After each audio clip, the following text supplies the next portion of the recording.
বেশি এক্সাইটেড, প্রথমবারের মতো যাচ্ছে এবং আরও বেশি এক্সাইটেড কারণ ভাইয়ারা খুব দারুণ একটা সিরিজ শেষ করে আসছে। হয়তো ওডিআইটা আমরা ভালোভাবে শেষ করতে পারিনি ভাইয়ারা, বাট খুব ভালো একটা ক্রিকেট খেলছে, দেন টি-20 ভালো খেলছে। সো আমরা আশাবাদী যে ওখানেও আমরা ভালো কিছু করার আশায় থাকবো ইনশাআল্লাহ।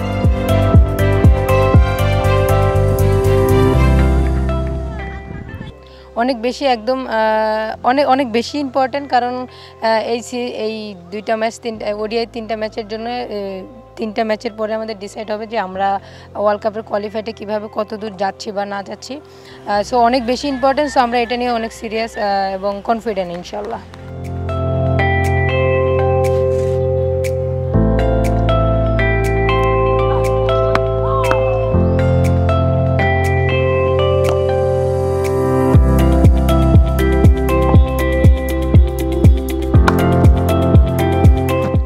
বলবো যে প্রথমবারের মতো আমরা সিরিজ খেলার জন্য ওয়েস্ট ইন্ডিজে যাচ্ছি, অবশ্যই এক্সাইটেড। আর আমি বলবো যে এটা বাংলাদেশ টিমের জন্য অনেক ইম্পর্ট্যান্ট একটা সিরিজ।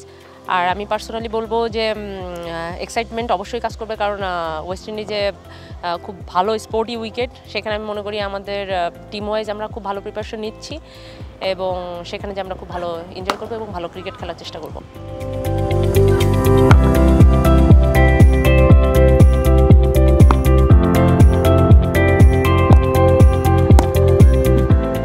আমাদের যদি ডিরেক্টলি ওয়ার্ল্ড কাপ খেলতে হয় তাহলে আমাদের এই ওডিআই 3টা ম্যাচ আছে, তার মধ্যে 2টা আমাদেরকে জিততেই হবে। তো এই দিক থেকে আমাদের এবারে টানা 3 বছর আমরা প্রায় অনেক টিমের সাথে সিরিজ খেলেছি। এটা সবথেকে ইম্পর্টেন্ট আমাদের কাছে, বিকজ অফ আমরা 2টা জিতলে আমরা ডিরেক্ট ওয়ার্ল্ড কাপ কোয়ালিফাই করতে পারবো। সো এই কারণে আমরা এই সিরিজটাকে খুব ইম্পর্টেন্সের সাথে দেখতেছি।